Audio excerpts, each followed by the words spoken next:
Então tá. Então, boa noite para quem está vendo agora, bom dia, boa tarde para quem vai ver depois. Meu nome é Maria Carolina, eu sou membro do GEPOM, que é esse grupo que está promovendo esse encontro tão maravilhoso com Hannah Limuja hoje. Por enquanto, a gente tem aqui só os membros do GEPOM, e eu acho que vai ser bem bacana também para ter uma conversa bastante intimista. O nosso grupo é um grupo da EASH, né, da EASH, que é na USP Leste, aqui em São Paulo.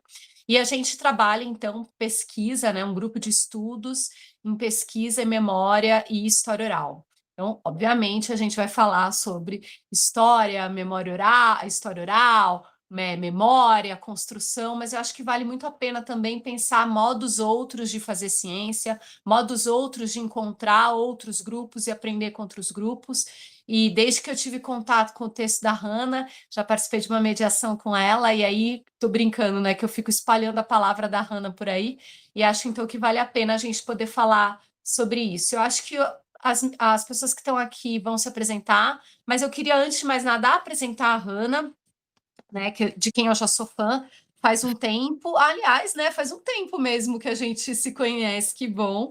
Bom, a Hannah Limuja nasceu em 92, em 82, aqui em São Paulo. Ela é graduada em Ciências Sociais pela Universidade Federal de Santa Catarina e mestre e doutora em Antropologia Social pela mesma instituição. Ela trabalha com os Yanomami desde 2008, tendo atuado em ONGs no Brasil e no exterior. Integra a rede Pro Yanomami e Ikewaka. Iecuana. Iecuana, Ah, criada em 2020 por um coletivo de pesquisadores e aliados na luta pela garantia dos direitos territoriais, culturais e políticos desses povos. Hoje a gente vai conversar com a Hannah sobre várias questões, mas especificamente sobre O Desejo dos Outros, que é esse livro que eu falo que eu bato na porta e você tem 5 minutos para ouvir a palavra de Hannah Limuja, que vai fazer uma etnografia sobre os sonhos dos Yanomami. Bem-vinda, Hannah. Obrigada por aceitar esse convite. obrigada, Carol. Boa noite. Boa noite, pessoal do GEPOM, quem vai ouvir a gente depois. Agradeço, Carol, o convite para participar aqui com vocês. Vou falar um pouco do livro, né? E depois acho que a gente pode ficar numa troca, assim, né? Acho que sim. Ou não sei também se você quer começar com alguma pergunta, Carol, ou alguém. Eu não sei se as pessoas podem se apresentar, pelo menos quem está aqui, Ana, Karina, Keila e Juliel, só para falar um oizinho para você. E aí eu acho que eu posso fazer uma pergunta, assim. Ah, ótimo. Ana? Começar, então. Obrigada. Eu sou a Ana Paula, eu sou professora em escolas públicas, trabalho com as crianças e a educação antirracista é o meu foco principal, né? Tanto literatura afro, e agora também literatura indígena. Então, por isso que eu fiquei tão curiosa para saber um pouco mais, porque a gente fez um trabalho com as crianças sobre diversos povos indígenas, inclusive, né, povos Yanomami. A gente fez um trabalho de pesquisa, né, dos costumes. Enfim, eu levei um livro que eu ganhei do MASP para mostrar para eles, e as crianças, né, ficaram encantadas, assim, muitas coisas que a gente, né, nem imaginava. Então, né, me interessa muito saber mais sobre esse contexto, e estou aguardando chegar o seu livro. Ainda não li, estou ansiosa. Desde que a Carol falou, eu estou muito curiosa para ler. Prazer estar aqui. Obrigada, viu, pela presença. Karina ou Juliel, vocês querem dar um oizinho para a Hannah? Peraí, deixa eu ligar a câmera aqui que eu tô no celular. Obrigada. Oi, gente. Oi, Hannah. Prazer ter você aqui com a gente.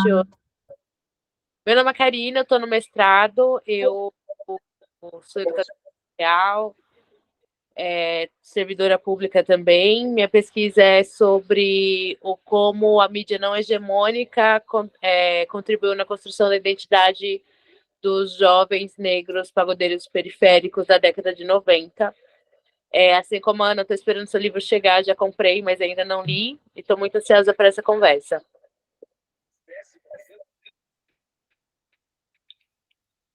Obrigada, Karina. Você dá um oizinho, Juliel? Claro, boa noite, gente, boa noite, Hanna. Obrigado primeiramente por aceitar o convite, é um prazer poder escutá-la. A Carol falou bastante do seu livro. Eu comprei, mas eu confesso que ainda não consegui ler, mas está na minha lista de leitura de férias.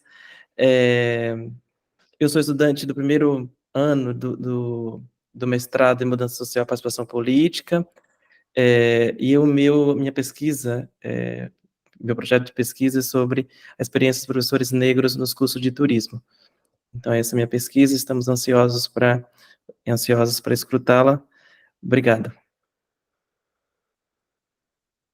Obrigada, gente. Hanna, então, como você está vendo, todo mundo aqui é do mesmo grupo, né, do GEPOM, mas quase todo mundo também orientando da Valéria, que é a minha orientadora, Valéria Barbosa de Magalhães, que está justamente nesse programa, que é o Programa de Mudança Social e Participação Política, que é o que eu faço o doutorado, mas ela também atua no Programa de Lazer e Turismo, né? Então, por isso que a gente tem essas pesquisas, vamos dizer, meio relatas, assim.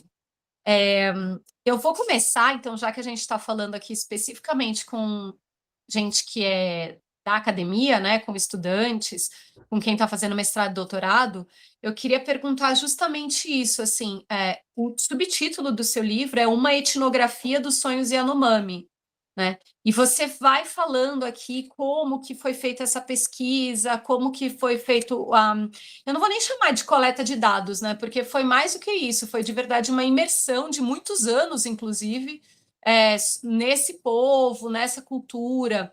O livro não fala só sobre a coisa dos sonhos, né? Fala também, mas também vai falar sobre os procedimentos, não só de sonhos, mas os procedimentos, por exemplo, de luto também, que são muito complexos, né? Para quem acha que, nossa, não, né, é muito simples, é muito bastante complexa essa cultura. E aí eu queria te ouvir falar um pouco sobre isso, assim, sobre essa coisa da etnografia, da academia, como é que é fazer pesquisa desse jeito, de outra forma, não necessariamente fazendo pesquisa que seja eurocentrada, né, mas centrada em outros povos. Uhum. Bom, obrigada, Carol, pela pergunta e a apresentação de todo mundo. Acho que tem mais uma pessoa, que é a Keila, né? É que a Keila está caindo e voltando. Aí, quando ela ficar, a gente chama ela para bater papo. Tá.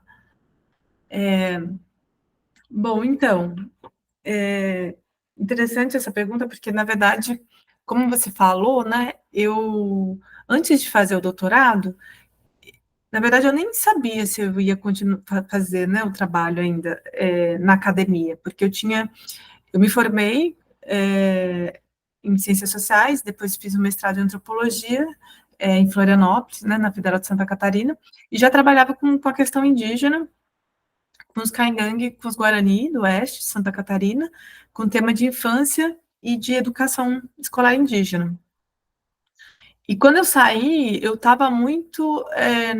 eu não tinha muita perspectiva, né, de seguir uma carreira acadêmica, não me via dentro da universidade, e queria trabalhar, né, aquilo que eu tinha trabalhado sobre educação, sobre infância indígena, eu queria tentar fora da academia.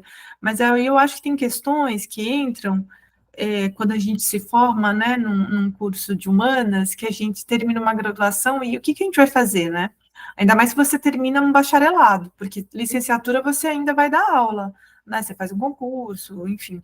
Mas e eu terminei um bacharelado, né? Em ciências sociais. Então, não sabia muito bem, acabei prestando mestrado, emendei, porque, né, já estava lá mesmo, mas quando eu terminei o mestrado, eu tinha super convicção de que não queria continuar na academia e de que ia fazer outras coisas. Só que, ao mesmo tempo, era isso, né, então, só com mestrado, o que você faz também? Você não consegue, né, dar aula na universidade, e ou você fica prestando concursos aí, aleatórios, e aí foi quando saiu o edital, né, para trabalhar com os Yanomami, numa ONG que na época chamava CCPY. Eu vou fazer um breve, isso eu falo, né, um pouco no livro, mas eu acho importante falar sobre isso, porque é justamente, eu acho que o livro, ele é fruto, obviamente, do tempo que eu fiz, do meu trabalho de campo, para o doutorado, mas é também desse tempo, né, que eu não estive na academia e estive fazendo outras coisas.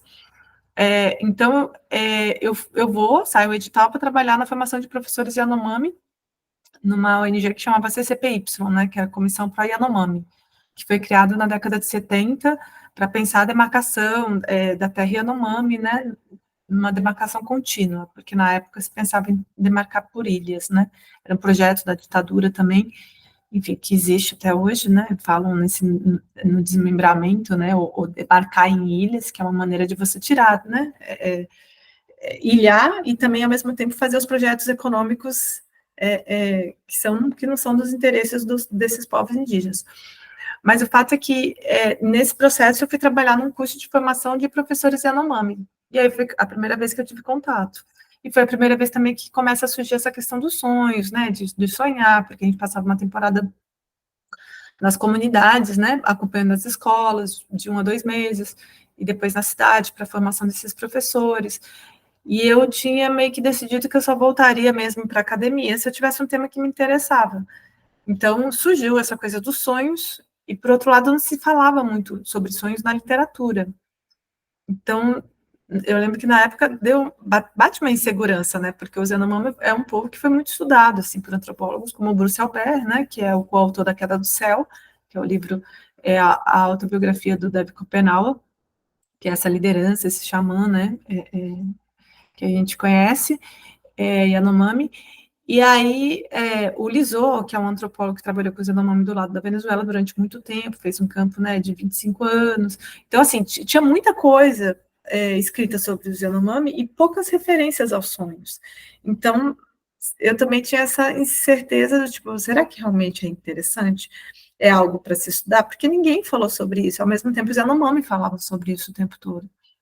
Que depois, né, eu falo isso em alguns momentos, que eu acho que isso tinha muito mais a ver com o lugar que a gente coloca os sonhos na nossa sociedade do que o lugar que os Yanomami ou os ameríndios, de maneira geral, colocam na deles, né?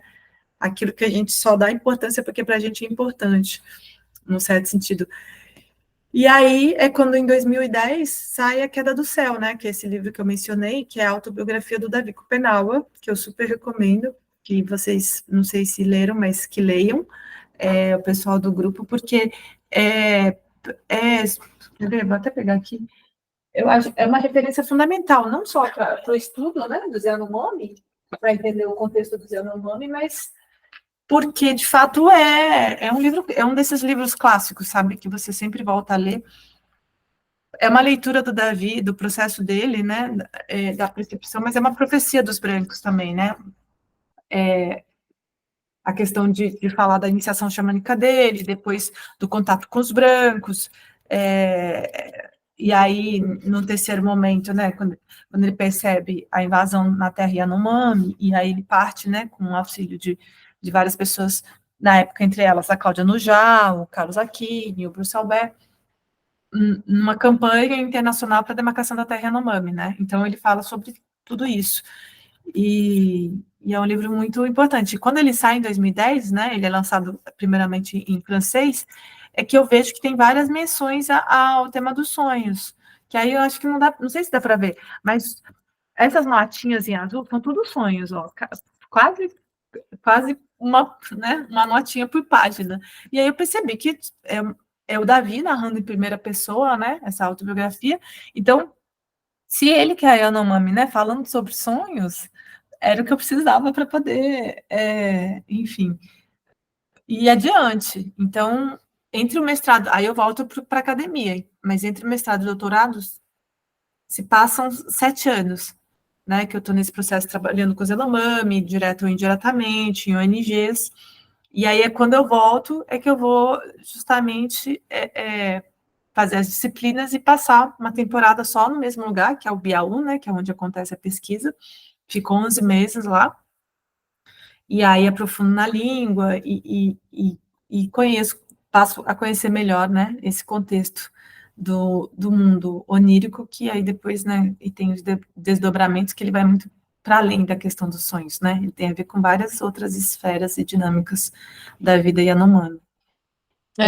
Mas eu acho que uma das coisas que você começa falando, né, que ele mesmo diz, é que os brancos não sabem sonhar, né?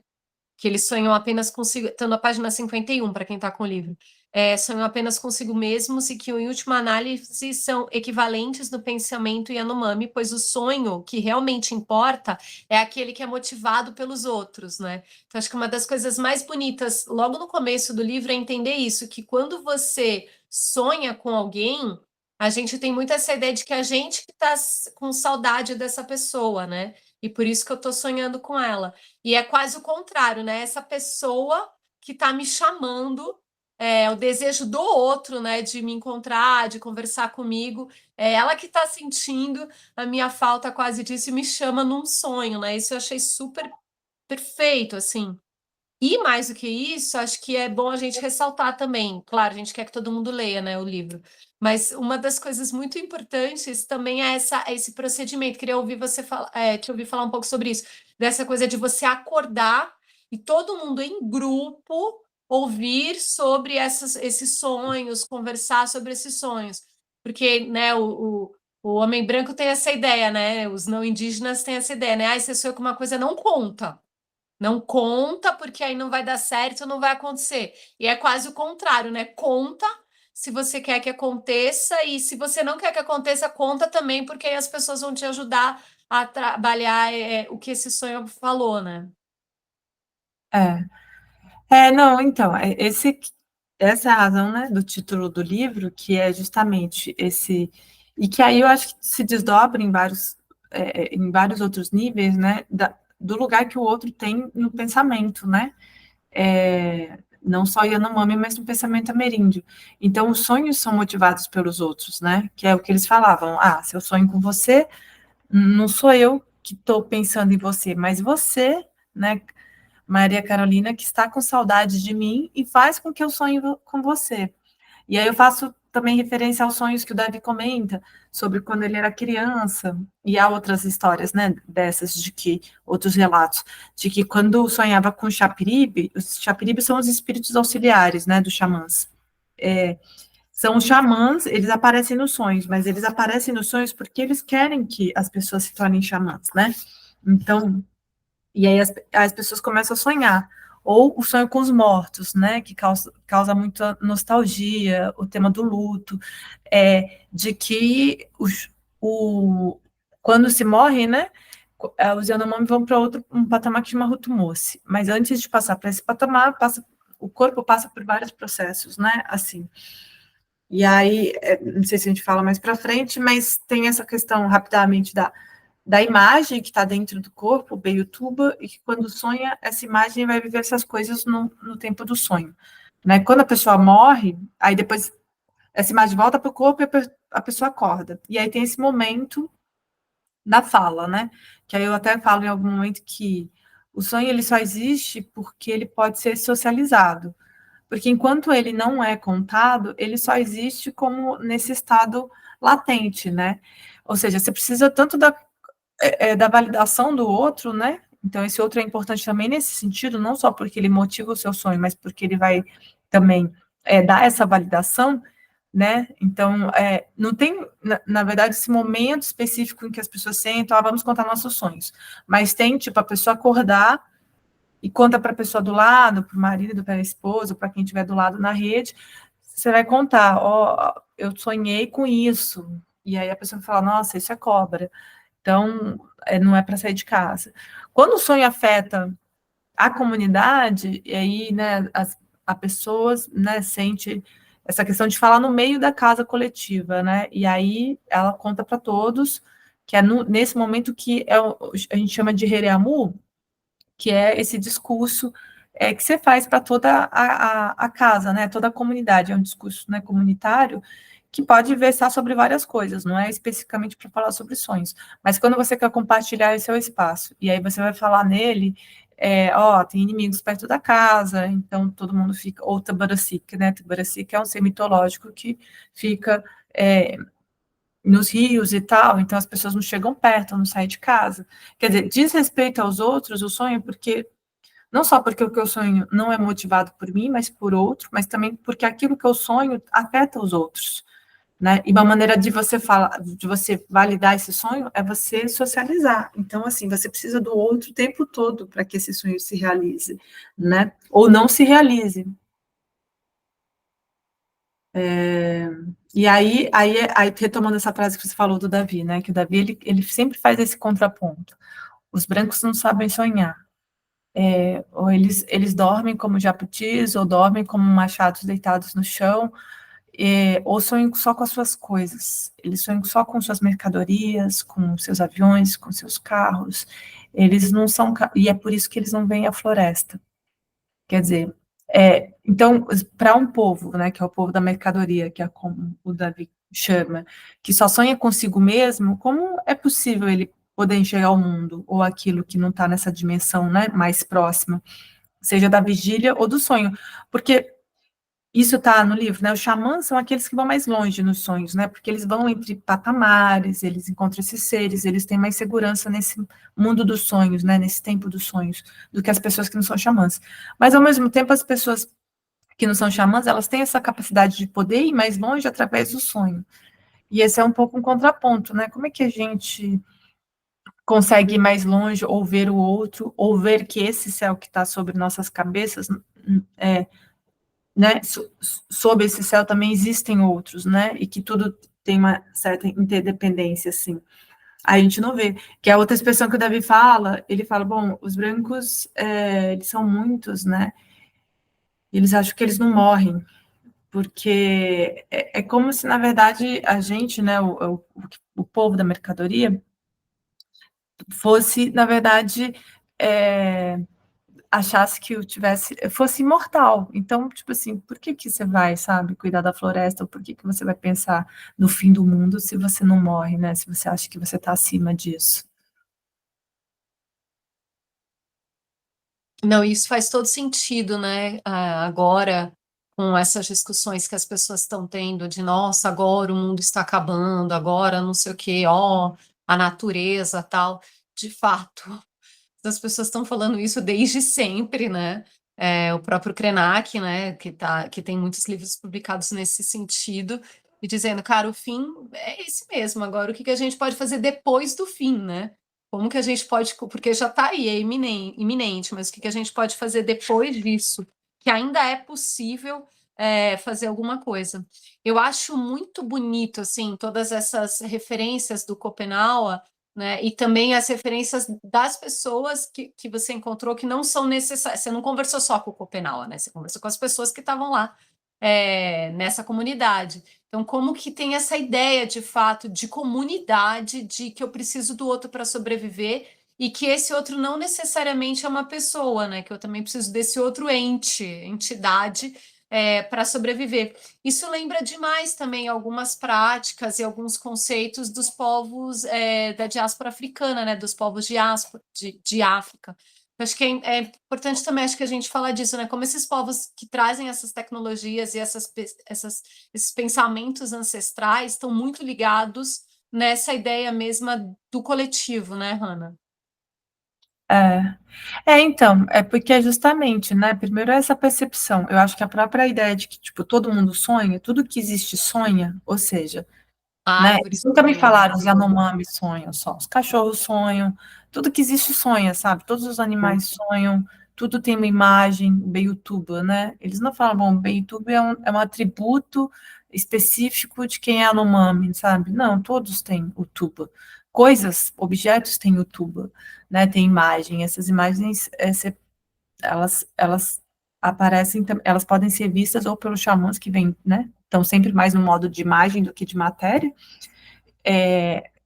e você pode ver nesse tempo do sonho, que é o Maridan, né, que é um mundo de imagens. Então, essa ideia de que, na verdade, existe, sabe, é como se fosse, existe mais coisas entre o céu e a terra do que supõe nossa vã filosofia. Bom, é isso, eles sabem que existe muita coisa e que, né, você nunca está sozinho, né, para o bem e para o mal, mas a gente nunca está sozinho. Então, a percepção de que a gente faz parte, ou a gente, né, os Yanomami estão em um lugar em que outros seres estão ali, né? Outras comunidades com quem eles não têm relação também, e que você precisa saber se relacionar, né? Que é fazer política, né? É isso, é você conseguir se relacionar. Eu acho que a grande divisão que foi se afastando, né? A sociedade capitalista do que esses povos, né? Que vivem mais próximos da natureza, ou tem essa outra percepção, é de que você precisa se relacionar para viver. Então você precisa, você tá naquele diálogo, você tá o tempo todo, você não vai na floresta, e aí, sei lá, eu lembro de um momento em que foi do lado da Venezuela, né? Eu trabalhei 1 ano e meio com os Yanomami na Venezuela. E eu lembro que a gente estava numa comunidade onde não tinha lugar para a gente tomar banho, porque era meio afastado, assim. Quer dizer, a comunidade estava em conflito e tal, então a gente também não podia se afastar muito. E aí tinha só um negocinho que era quase um charco, assim, que a gente tomava banho de caneca. Era horroroso. E tinha um rio gigante próximo, e que aí eu lembro que quando eu vi o rio pela primeira vez, e eu perguntei, mas por que a gente não vai lá tomar banho, né? Tipo assim, ou por que a gente não vai lá lavar roupa ou fazer coisas? Não, não, porque lá tem Tabarasica. Tabarasica é esse, né, monstro aquático que devora as pessoas, né? Ele é genro de Omama. Omama é o criador, é o demiurgo e tal. E Omama casa com a filha de Tabarasica, Tueyoma. Então, e aí eles falam, não, lá tem Tabarasica. Eu falei, mas e daí que tem Tabarasica, sabe? Tipo, tem um rio gigante, não dá pra gente chegar lá e tomar um banho, pegar uma água limpa, porque a gente não tinha onde pegar água limpa. Não, não, porque é Tabarasica. Eu falei, mas por que vocês não... Porque eles morriam de medo, assim, real, né? Não era uma divindade ou uma coisa, vamos respeitar, era medo mesmo de morrer e tal. E eu falei, por que vocês matam o Tabarasica? Ele falou, não, porque ele chegou lá primeiro, tipo assim. Óbvio, do tipo assim, né? Como assim matar, né? Não, primeiro que tinha esse medo total, mas assim, ele está lá, é como se, é a casa dele, sabe? Como que você vai matar a pessoa? E essa minha ideia estúpida justamente vem do fato de, tipo, bom, tem um rio lá, é gigante, dá para todo mundo. Não, e não dá. Parece que tá lá e ninguém chega perto, e é isso, sabe? Ninguém vai mudar isso. A gente não vai chegar lá e matar e falar que o rio é nosso.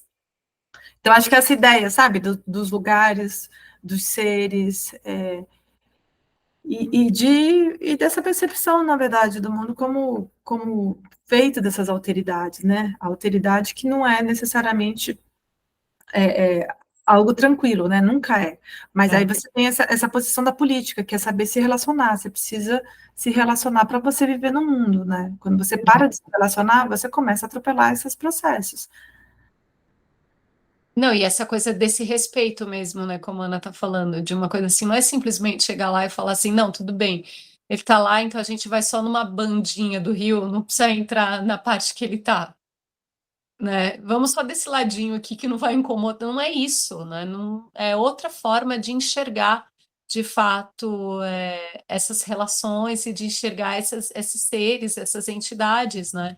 Não, não vai, pronto, acabou, vai ficar tomando banho 1 ano e meio de canequinha, e é isso. Tipo, é a casa dele. É a casa dele, porque já, né, a gente tem o histórico conta de povos que invadem as nossas casas e tacam fogo, né, nas nossas casas e estupram as É, nossas mulheres, enfim. por isso que também quando o Ayrton fala nisso, né, do fim do mundo, porque para os povos ameríndios, né, ou para os povos, né, diaspóricos de África, é isso, o mundo já acabou faz tempo, sabe? Faz tempo. O mundo acabou várias vezes. Então, assim, É. eles, né, esses povos estão num processo de reconstrução contínua. Ou o que foi a Covid também, porque eu lembro que quando a gente estourou a pandemia, a gente falou, os Yanomami vão morrer, né? Eles não têm imunidade. Então, tipo, se a gente está morrendo, os caras vão morrer muito mais rápido. Na verdade, eles tiveram as suas maneiras de lidar, e não que não tenham morrido, inclusive, porque o primeiro indígena que morreu foi Yanomami, de Covid no Brasil, mas o fato é que era isso, não era a primeira vez que eles morriam disso, sabe? Tipo, teve as frentes expansionistas, seja na década de 70, para a construção da Perimetral Norte, né, que era a rodovia que cortava a terra Yanomami. Enfim, nesse primeiro impacto já teve uma leva que morreu, já teve, sabe, surtos de sarampo, surtos de malária, depois, né, a corrida do ouro na década de 80, 90. Então, assim, é um povo que está morrendo sempre, muito. Então, o que a gente viveu, aquilo que a gente viveu e para o qual a gente não estava preparado, e eu acho que a gente ainda não conseguiu superar e problematizar, sabe, na escala que foi aquilo que a gente viveu durante a pandemia, eles viveram desde que eles têm contato, sabe, com os não indígenas, desde que... e os Yanomami ainda tiveram, é isso, né, eles ficaram durante muito tempo isolados por outros povos indígenas, né, Aruac, que estavam próximos, que fizeram, tipo, como se fosse uma barreira mesmo, humana, porque eles iam morrendo, né, pelo contágio com os brancos. Então, e aí os Yanomami foram ficando mais isolados, mais próximo dessa região da Serra Parima, né, que é a fronteira entre Brasil e Venezuela, tem uma fronteira ali que também é física, da Serra Parima, e que é o coração, assim, né, histórico, cosmológico dos Yanomami, mas é isso, quando teve esse contato direto com eles, com as frentes de expansão e depois de extração, eles foram morrendo, né, aos muitos. E foi o que a gente vivenciou, e o que eles estão vivenciando ainda, porque é isso, eles continuam morrendo, sabe? E acho que é isso, essa ideia mesmo de sempre se reconstruir, né, como você diz. E também pensar essa morte com outro ponto de vista, né? Não necessariamente como outros povos pensam a morte. Eu vi que a Karina abriu a câmera, não sei se ela quer fazer uma pergunta. Karina. Não, Carol, toquei aqui sem querer, foi mal. Era só para a gente ver como você tá linda, tá bom. Linda, linda. Eu vou só fazer uma pergunta e aí deixar para as pessoas comentarem, porque, como eu disse, eu já passei, mediei mesa, já conversei, eu já tive vários privilégios com Hannah. Então, já tenho livro autografado, inclusive para o Tum, então é muito privilégio. Mas a gente estava falando dessa coisa do tempo do sonho, do tempo de não sei o quê. E isso parece muito também aquela ideia de tempo espiralar, não? De que você tem várias possibilidades de existir em várias espirais, tanto de tempo quanto de espaço. E isso também, de uma certa maneira, dá uma quebrada nessa ideia de morte como acabou, né? E encontrar com outros seres, invocar outros seres, ou em outra espiral de tempo, outra espiral de espaço. Estou errada? Assim, tem uma coisa que né, que eu até comento, que é o tempo do sonho, e que ele tem uma similaridade com o tempo do mito. Uhum. O mito são essas histórias que se contam na época em que os animais casavam entre si, não tinha, né, a diferenciação entre as espécies. Então, quando as regras foram sendo inventadas, então, quando os Yanomami comiam cru, porque era o jacaré que era o dono do fogo, sabe? Então, explica por que o mundo é da maneira como é hoje. Então, só que essas cenas, esses acontecimentos, eles são vivenciados pelos xamãs, né? Eles conseguem ver ou quando inalam iequana, que é a substância, né, que é o pó que eles usam para fazer xamanismo, ou pelos próprios sonhos, né, que eles têm noturnos, mas eles veem esses sonhos acontecendo. Então, o mito, na verdade, é como se ele estivesse nessa constante transformação, né? O mundo está se transformando, como se fosse um mundo inacabado, que ele está... Aí eu uso um pouco a ideia da figura mais do que de uma espiral, mas da fita de Moebius, né? Tanto para pensar um tempo de que ele não é linear, ele não se define dessa maneira cartesiana, com presente, passado, futuro, porque é isso, os mitos, eles estão acontecendo, aconteceram e vão acontecer. Então, o céu já caiu uma vez, ele vai cair e ele está caindo. E isso vai acontecendo, né? Então, não tem essa lógica. E até quando eu vou falar do tempo do sonho, eu falo que é um contínuo tempo e espaço, né? Onde você não tem muito o que é tempo, o que é espaço, porque essas coisas não são indissociáveis. Divisíveis, né? E ao mesmo tempo, essa ideia de que tá tudo que acontecer vai acontecer, né? Então, é outra perspectiva, né? Dessa noção de tempo. E as pessoas passam por o processo da morte e tal, mas é isso, elas têm vários níveis, né? não é que elas vão reviver de novo, se reencontrar, mas elas se reencontram nesse outro patamar, o outro moço, e depois elas viram, alguns contam, né? Elas viram moscas, ou elas vão para esse outro patamar, que chama Tucurimamosse, né? Que é o céu diáfano, ou elas viram moscas gigantes e vão para a floresta mais longe da casa coletiva. Massa. Nossa, é muito lindo. Eu acho que as pessoas estão perdendo assim a oportunidade de entender todos esses processos e essa ideia de, como a gente está falando, de enxergar a vida de outro jeito, de pensar esses procedimentos dos sonhos, o procedimento da fala, né? E não exatamente da escrita, mas como que a fala é potente e constrói coisas.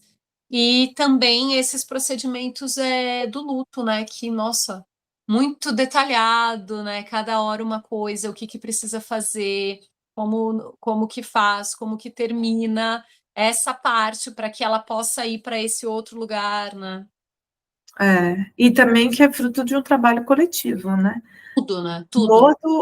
Morto, que a gente até falou sobre isso, né, na mesa que você mediou com a Rita Porque Carelli. eu fiquei tão encantada com aquilo e eu tinha acabado de ler, né? Então foi aquele momento assim de De que dos lutos que a gente não consegue elaborar, e aí eu volto, né, eu acho que eu comentei isso naquele dia, da questão da pandemia, né, as mortes, e aí você vê, não sei se aqui tem pessoas que perderam pessoas próximas durante a pandemia.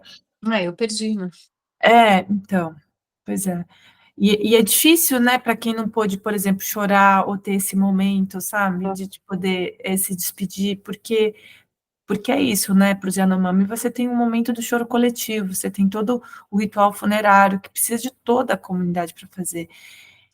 E aí você imagina que a situação que eles se encontram, onde eles estão tendo um alto índice de mortalidade, né, nas comunidades que estão sendo afetadas diretamente pelo garimpo, não existem pessoas saudáveis para poder fazer esses ritos funerários, porque quando o número de mortos é maior do que os de vivos, ou quando a população viva está muito doente, né, elas não podem, porque é todo um serviço, né, todo um trabalho funerário que demanda meses para você conseguir, né, porque é isso, passa pelo processo de cremação, da apelação das cinzas, depois das festas, onde você vai chorar o morto, você não faz isso, então é como se, num certo sentido, você não consegue chorar seus mortos. Você não velou, né? Você não passou pelo processo. E aí tem duas coisas. Uma é que esse morto mal não consegue morrer direito, né? Ele teve Exato. doenças mortais. E outra porque os vivos não conseguem viver direito porque não conseguiram se separar. Não fizeram os ritos funerários. Então é muito difícil, né? Essa situação. muito É uma situação de colapso. É um colapso de mundos, assim. É um mundo que colapsa. E é importante, acho que você falar isso, né? O morto não consegue morrer direito, né? Porque esses procedimentos também quase dizem como que é morrer certo. E aí eu não consigo cumprir esses procedimentos para morrer da maneira correta, enfim, que eu acredito. A gente se encontrou em 8 de outubro de 22, a nossa mesa. Então foi exatamente quando estava tudo meio assim ainda, reabrindo, as pessoas de máscara, não máscara. Eu lembro que meu filho foi, tanto que você dedicou o livro, escreveu o livro para ele, ele estava de máscara, não sei o quê. Então estava ainda nesse momento que a gente estava tentando entender o que estava acontecendo. E acho que por isso também que a gente falou sobre a questão desses mortos, porque a gente também estava ainda, talvez, conseguindo dar uma mini velada agora nos nossos mortos, né? Você não viu, né, Carol? Você viu o livro? Você viu Mari Rio infantil? Porque o infantil fala Então, disso também. então, eu ainda não tenho esse livro, você acredita? Ah, O eu tô infantil, eu o quero infantil, muito. não sei onde eu botei, mas o infantil justamente fala sobre isso. Né? Fala sobre o luto, mas fala de uma perspectiva Yanomami, e que fala sobre a pandemia. Então, assim, na época que eu escrevi durante a pandemia, e era um pouco para explicar, porque a gente ainda estava nisso de tentar entender como que a gente explica para as crianças o que foi esse momento, né? Como que a gente explica para a gente o que foi esse momento? Então, e ao mesmo tempo é uma leitura a partir de uma perspectiva da morte também dos Yanomami, né? Tanto que não faz nenhuma referência direta à morte, quando eles falam da morte de alguém, eles sempre fazem isso de uma maneira indireta, né? Você não pode nem falar sobre o morto, nem falar que ele morreu, você fala que ele desapareceu, que ele não está, que ele se perdeu, né? Sempre Mas usa. até porque, de fato, ele desaparece, né, Hannah? Lembra que eu também fiquei chocada, mas chocada positivamente, né? Tentando aprender tudo que eu podia no livro de vocês ao vivo lá, falando dessa coisa de tacar fogo, né? De destruir todo e qualquer traço concreto, porque essa pessoa agora ela estará em outro momento e não tem por que ficar mantendo aquilo ali, né? Não, é que é justamente, a gente tem uma coisa que a gente segura, né? A gente tem um artigo, na época, né, que estourou a crise emergencial, dos Yanomami, e aí circularam aquelas imagens, né? É, das crianças super desnutridas, de uma senhora também, e que foi super chocante, e foi necessário circular, porque foi quando as pessoas, a própria fala do Lula com relação a isso foi a primeira coisa que ele falou, eu vi umas imagens, né? Assim, e essas imagens, obviamente, valem por 1000 relatórios que a gente escreva sobre o tema, porque as pessoas viram e foram completamente, né, tocadas pelo que estavam vendo. Mas o fato é que, uma semana depois, uma dessas senhoras faleceu, né? E os Yanomami ficaram desesperados tentando tirar a imagem dela, mas essa imagem já tinha sido divulgada nas redes sociais e multiplicada e tal, porque é isso, você precisa, o que é do morto, né, o que lembra o morto, tudo, inclusive o nome da pessoa precisa ser destruído, ninguém mais menciona o nome de uma pessoa que morreu. E as coisas, a imagem, tudo isso é importante destruir, não só porque fazem parte, né, para que o morto também, isso faz parte do ritual funerário, mas também para que você possa esquecê-lo, né? Você precisa deixar aí, né? Você precisa se separar dos mortos. Então, você precisa.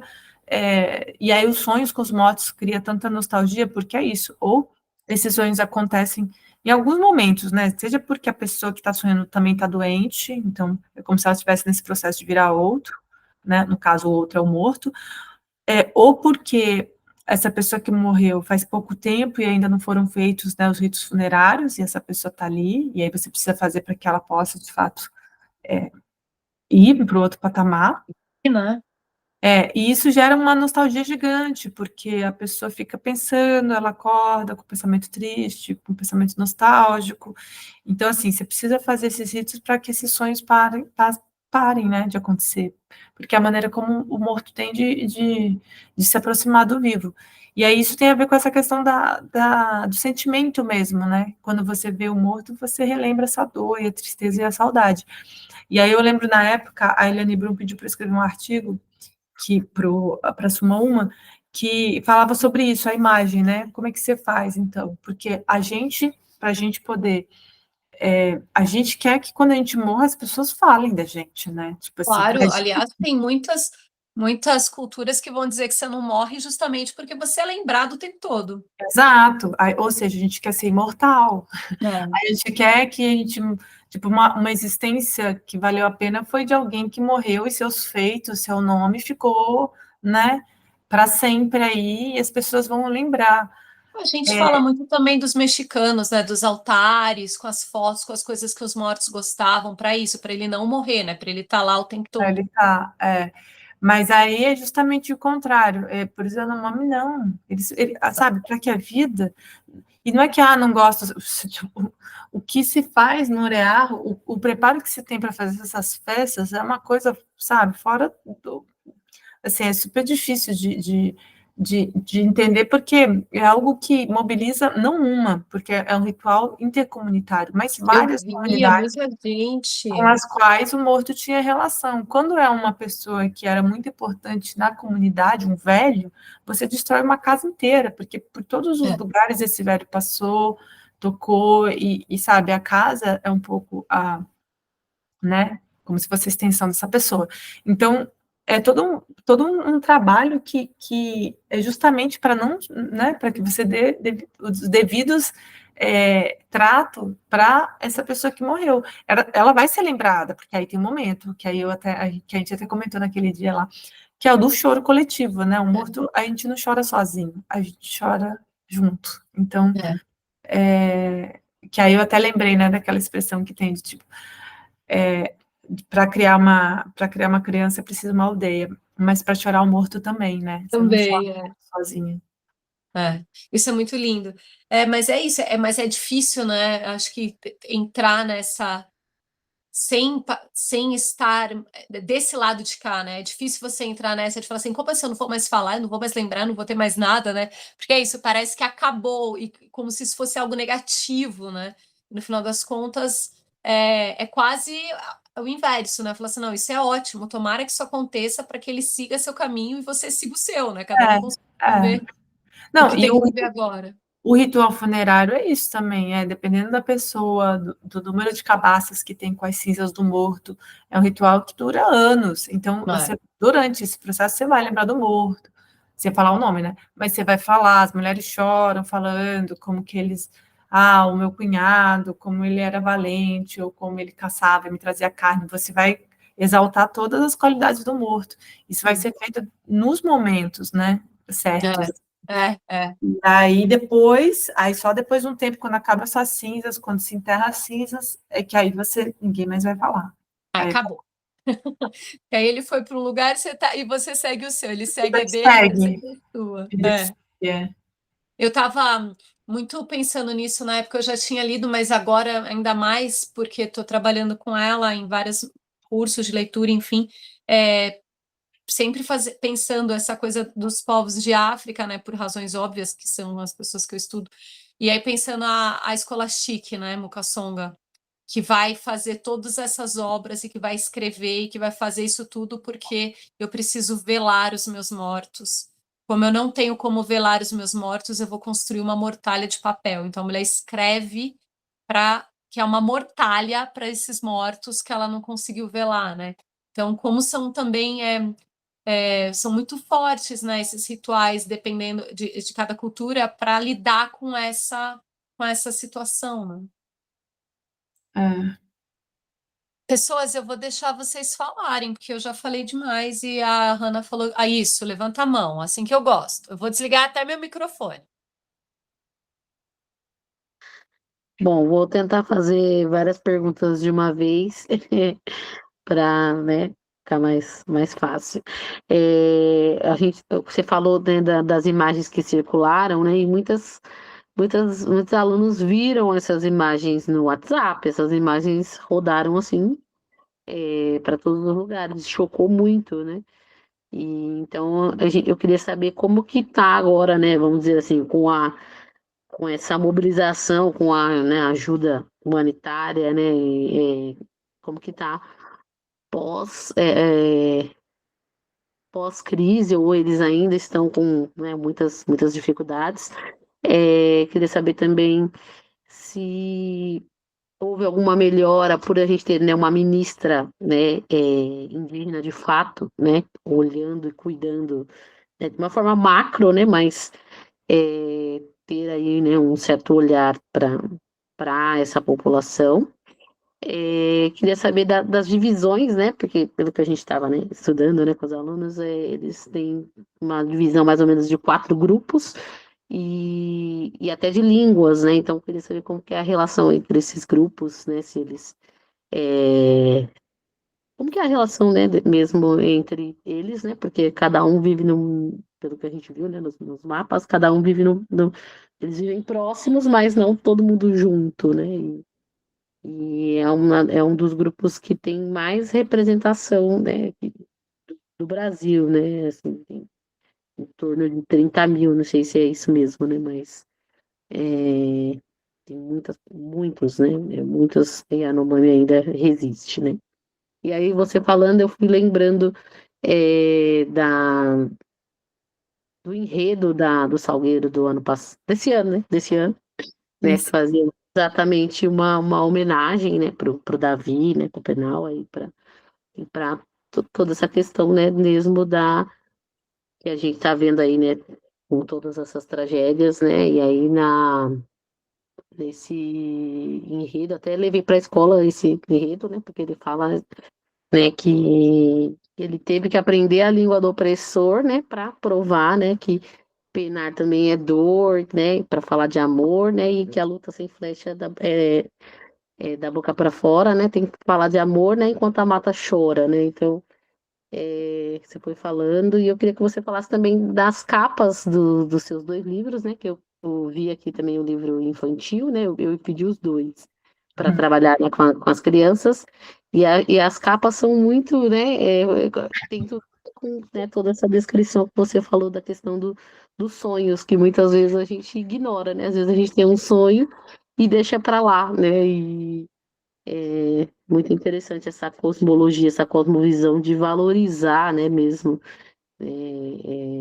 os sonhos, né? Então, você falasse um pouco de como foi construída essas duas capas do Desejo dos Outros e o Mari, né, que é uma árvore, né? Sonhos. Nada, não, parece assim, você fica viajando, assim, uma imagem até meio psicodélica, assim, você fica Total. viaja, né, dessa ilustração. Eu queria saber como que foi construída, né, as capas dos dois livros. Uhum. Obrigada, Ana Paula. Várias perguntas, não sei, talvez eu me perca, que eu sou meio perdida. Mas pela primeira, e todas muito interessantes, né? A primeira eu acho que é da questão da emergência, né? Dessas imagens que circularam. Bom, a situação está um pouco melhor, mas assim, um pouco melhor porque teve uma resposta, mas ao mesmo tempo ela também não foi tão efetiva quanto os Yanomami precisavam, sabe? Então, a emergência foi decretada pelo presidente em janeiro do ano passado. Em janeiro desse ano, tinha um número quase igual ou superior de crianças que estavam morrendo na terra Yanomami. Então, foi meio chocante, né? Porque depois de um ano a gente tem esse resultado. Há várias razões por que se explica isso. Uma de que, tipo, né, o governo argumentar também porque tinha muita subnotificação, o que é um fato mesmo, né? No outro governo tinha uma subnotificação, mas de qualquer forma também não é uma justificativa. Ainda mais porque teve muito empenho, né, do governo. Foi montado um comitê de operações o COI, né, emergenciais aqui, liderado pelo Ministério da Saúde, mas também teve muita dificuldade, eu acho, de compreensão da complexidade que é trabalhar na terra Yanomami, né, porque, como você falou, tem uma população, segundo o último censo do IBGE, são mais de 30 mil, Yanomami do lado do Brasil, é uma terra que a maior parte da terra Yanomami só é acessível por avião, por monomotor, né? Então, os 4 grupos que você falou, eu não sei ao que você estava se referindo, porque, na verdade, assim, o tronco linguístico, né? O tronco é Yanomami, que a gente fala, que é uma língua isolada, e aí, pelo menos, existem 6 línguas, né? E variantes do Yanomami. E aí e que se espalham pelo território, né? Então, assim, e aí são grupos que falam algumas línguas são próximas, outras mais distantes. Além dos Yanomami, tem os Iecuana, que são Caribe, que também moram na terra Yanomami, e aí falam a língua Iecuana, que é outro tronco linguístico. E aí eles estão espalhados em mais de 300 comunidades, então cada região a gente usa um pouco isso das regiões ou dos polos bases, né, que é onde tem os polos bases, onde tem o atendimento à saúde, que é como se fosse uma UBS, né? Aí você tem o atendimento de saúde em umas regiões, e aí essas comunidades, elas são atendidas nesse polo base. E os casos que não conseguem ser atendidos, vêm para a cidade, inicialmente para CASAI, né? Que é a Casa de Saúde Indígena, que deveria ser uma casa de passagem, né? Mas acaba virando quase um hospital, só que não tem, né? Não tem capacidade, e nem a função da casa é essa, de ser um hospital, e aí os casos mais graves acabam indo para o hospital e tal. E é difícil, porque ao mesmo tempo vontade política não falta, né? Que é o que completamente faltava no outro governo, né? Na verdade, o intuito era o outro, era de promover cada vez mais o avanço do garimpo, né? Na terra Yanomami e tudo mais. Então, vontade política tem, a gente sabe disso, e isso foi um grande avanço, mas ao mesmo tempo é isso, ainda falta, sabe? Foi montada mais recentemente, nos últimos meses, a Casa de Governo, que é justamente, e que está sediada aqui em Boa Vista, que é para pensar a desintrusão, porque são várias questões, né? Você não tem como pensar o atendimento à saúde, né? Essa emergência sanitária, e a outra frente é a desintrusão, porque não dá para você fazer isso enquanto os garimpeiros estão lá, né? Promovendo essa destruição, né? Esse estado de emergência, né? Sanitária, então, de crise sanitária. Então, e aí essa casa está executando, né? Essa frente. Foi criado o Hospital Surucucu, mas que depois foi desinstalado. Ainda tem várias coisas aí que estão em processo, né? E a coisa ainda é lenta, os resultados, a coisa está melhorando, mas ainda está muito aquém, né? A gente sabe que está muito aquém. Enfim, é uma luta, mas a situação não dá para dizer que está, assim, estamos numa situação muito melhor do que estávamos ano passado, né? A gente está melhor, porque é isso, não tinha como não estar saindo de um governo, né, negacionista e anti-indígena, anti-tudo. Obviamente, só saindo desse governo já fazia com que a gente tivesse uma situação melhor. E o governo, o Estado brasileiro, se dando conta, né, dessa emergência, tomar uma atitude, criar uma frente, né, foi um grande passo. Então, tem vários ministérios trabalhando em várias frentes, né, tem recurso, então o problema não é recurso. Agora, a questão um pouco, acho que é tentar encontrar ali, sabe, uma troca ali, uma questão de você conseguir articular bem ali as ações, e às vezes é difícil, as coisas às vezes acabam sendo muito desarticuladas e não surtindo o efeito que deveria, né, poderia. Mas enfim, mas é isso. Sobre, você falou do samba enredo, né, eu estava lá, eu desfilei. Eu falo que foi, assim, o livro, O Desejo dos Outros, ele foi uma estava na bibliografia, né, do Samba Enredo. Então, bom, quando você que decorou a letra, quando você lê o livro, você vai reconhecer. Inclusive, aqui está Yamak Temishoa e Yamak no Maimi, né, porque tem a parte de Atemishoa que vem do livro. Eu ia falar isso, que a Randa foi inspiração praticamente para o samba enredo. Eu não, o livro. O livro estava junto na bibliografia e tal, e isso eu fiquei muito comovida, sabe? Porque, e aí para vocês todos que estão aí, né, no programa de pós-graduação e vão passar por esse processo da escrita, eu acho que tem uma coisa importante do livro para dizer também, que para mim foi muito, assim, emocionante saber que o livro inspirou o Samba Enredo. Eu até brinquei que eu falei que eu ia botar no meu Lattes, o ponto alto do meu Lattes, tipo assim, eu estava esperando o Salgueiro ganhar para dizer assim, escreveu o livro que foi uma das inspirações do Samba Enredo campeão de 2024, mas não deu, né?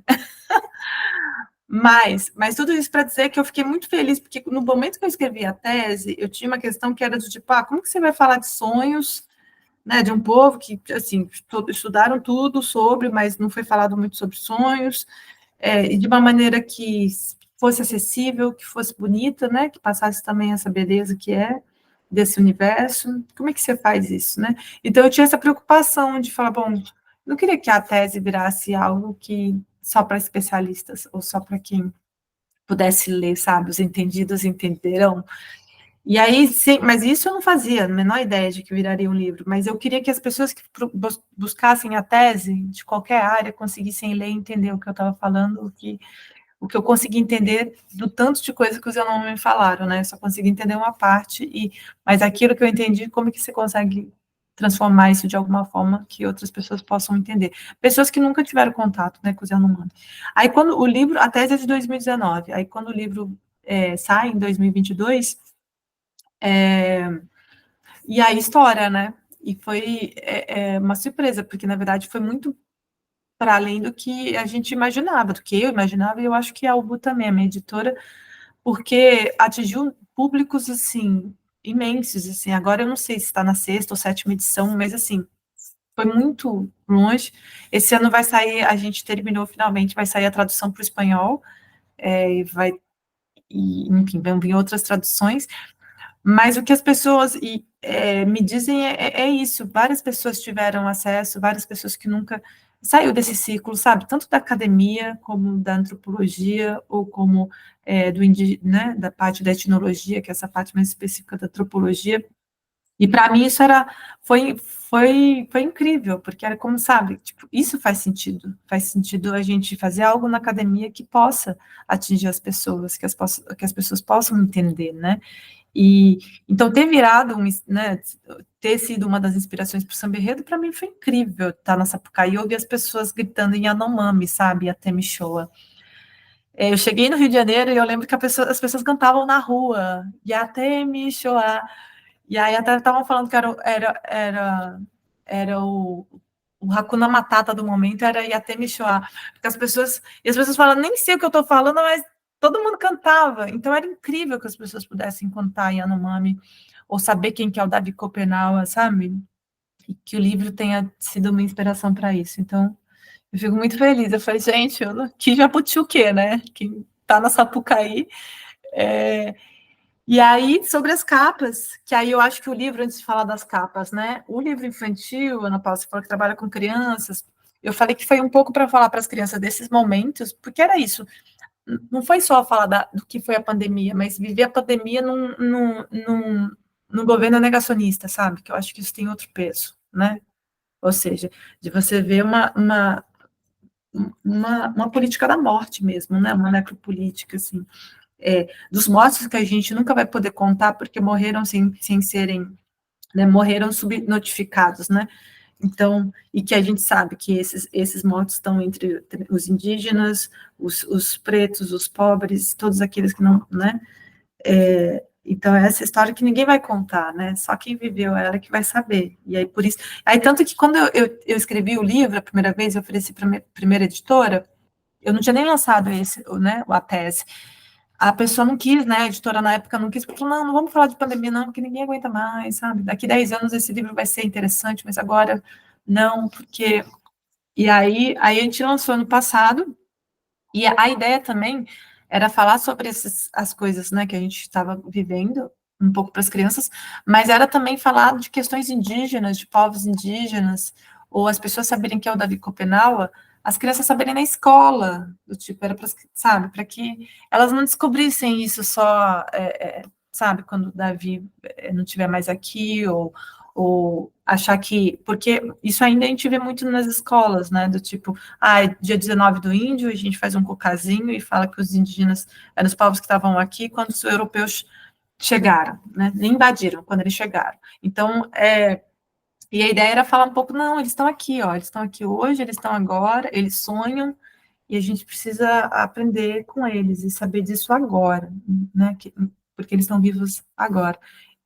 E tomar uma posição em relação a isso, nas escolas públicas, né?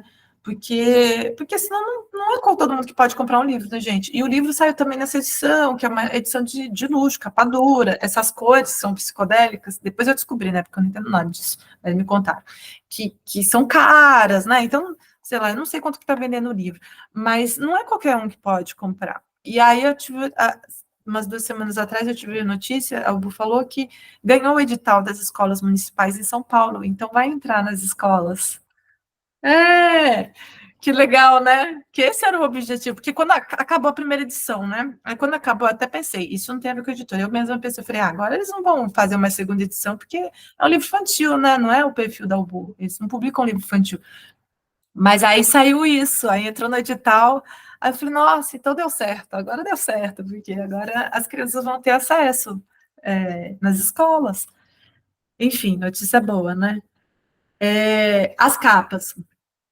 Bom, essa capa, na verdade, é a capa... eu tô até aqui com a referência. Essa é uma árvore dos sonhos também, que a gente chama Mari-ri.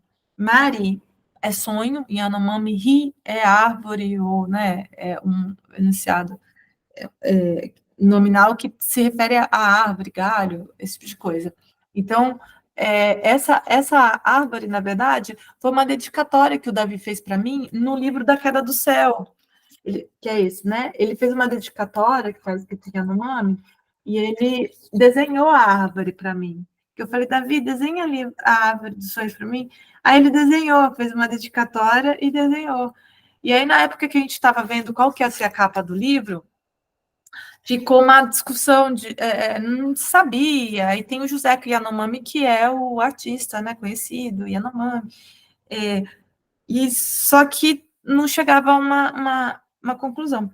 E aí eu lembro que eu tirei uma foto eu falei, olha, eu queria uma árvore assim, ó, que é essa árvore dos sonhos. Aí eu tirei a foto da dedicatória do Davi. E aí o pessoal trabalhou em cima. Enfim, foram várias idas e voltas, mas até que chegaram na capa do Davi. E aí foi a capa do Davi que ele desenhou na dedicatória. Que é a árvore dos sonhos, isso aqui são vagalumes, né? São vagalumezinhos que o Davi fez. Essa capa também é a Mari, né? Porque Mari é a personagem principal. Aqui ela tá fechadinha, tá contida, né? Que eu até queria que ela fosse.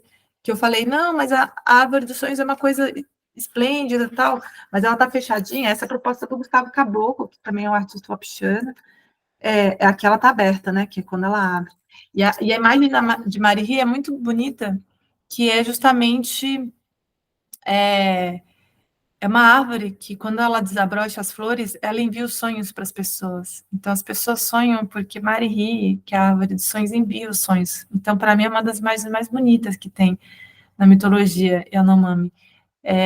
E aí, Ana Paula, se você for usar, porque aí o que está acontecendo de bonitinho, eu fui falar, eu estou muito sem tempo para nada, né? A Carol sabe, né, Carol? Essa nossa conversa para marcar esse encontro por alguns meses, alguns problemas no celular que apagava as mensagens da Carol, mas porque eu estou aqui também trabalhando em vários projetos, que inclusive da minha biografia mais recente, eu sou professora também na Universidade Federal aqui de Roraima, eu dou aula no Instituto em Siquirã, que é o primeiro instituto, né, voltado para indígenas no Brasil, antes da questão de cotas. Ano passado fez 20 anos. Então, eu dou aula na licenciatura intercultural. Meus alunos são indígenas, e eu dou aula para professores indígenas. Então, eu tenho um orgulho de falar isso. E aí, eu estou descendo muito pouco, eu estou participando de muito poucas coisas, assim, relacionadas ao livro. Mas o que eu digo que eu sempre respondo são as crianças, porque aí estão vindo das escolas questões, as crianças fazem perguntas e não sei o quê, aí as crianças eu respondo, porque as crianças a gente não tem como não responder, né? E é muito bonito, né? E aí, numa das escolas que eu fui falar, as crianças, os professores tinham trabalhado o livro e tinham feito uma árvore dos sonhos. Então, as crianças tinham feito, né, uma estrutura e tinham pendurado os sonhos delas. Então, assim, tem várias maneiras, né, de você trabalhar o tema. Inclusive, esse tema do sonho como também uma maneira de você abordar coisas que, às vezes, você não consegue falar diretamente, né? O sonho é algo que você consegue saber o que está acontecendo na casa da criança sem que ela expresse isso, né, de uma maneira direta, porque o sonho é algo que você pensa e que você sonha e que você consegue compartilhar, né? Então, ou se a criança está passando por uma situação difícil, ou, né, delicada, ou mesmo de abuso, essas coisas aparecem no sonho. Então, perguntar, que é uma coisa que eu faço com meus alunos, o que vocês sonharem? Fazer algumas dinâmicas sobre sonhos é interessante para vocês chegar a certos conteúdos que não chegaria de outra forma. Enfim, acho que eu respondi tudo, né? Mas não respondeu só tudo, ainda contou, desabafou, abriu o coração. Abri meu foi além coração. de tudo, Não, foi mais que tudo. não, Ana Paula, uma parte ali você tira, hein? Ana Porque Paula, eu vai ter quase que cortar chorando. essa parte aí. Eu não sei como você vai fazer, mas vai ter que tirar essa parte aí, Preta, porque esse aqui é só para nós. Foi só a gente que ficou sabendo. Não, e ainda quando eu trabalhar o livro, vou mandar as perguntas dos alunos para ela, já que ela responde as Não, crianças. os alunos podem contar, a gente pode contar. Só não pode botar no YouTube essa história aí. Senão depois vai dar Até problema. porque eu sou parceira da UBU, então. Então, vai dar problema com a editora. A gente vai dar um jeito, a gente vai dar um jeito. Tá bom. Mas que bom que eu acho que, putz, que lindo isso, né? Que bonito saber, até mesmo do desabafo. Assim, acho que é importante até para o pessoal do grupo mesmo entender, é o que você disse, né? A gente tá na academia, mas a gente espera de fato que isso não fique só na academia. A gente faz pesquisas que a gente quer que transbordem a academia. E entender também que às vezes é isso, né? Eu saio da universidade, não sei bem o que eu vou fazer, aí tem esse concurso, aí eu escrevi, mas eu não pensei que fosse virar livro, agora vai para as escolas, então acho que dá um alento também para a gente, né? E aí eu digo especialmente também por mim, que a gente está nesse momento de escrever a tese, e às vezes a gente tão solitária, às vezes acha que não está fazendo nada que importa, e aí descobre que isso é bastante relevante, né? E eu acho que assim, tudo que a gente faz, gente, que é assim, que às vezes eu falo também, principalmente falando, né, em universidade, que não é que eu seja contra a academia, né? Não é à toa que eu tô numa, tudo bem que é numa bem específica, né? Tipo, dou aula para indígenas, e foi foi o primeiro concurso que eu prestei e seria o último, provavelmente, né? Que eu só prestei porque eu pensei, bom, talvez eu vou dar aula para os Yanomami, então eu vou continuar trabalhando com eles. Ah, legal.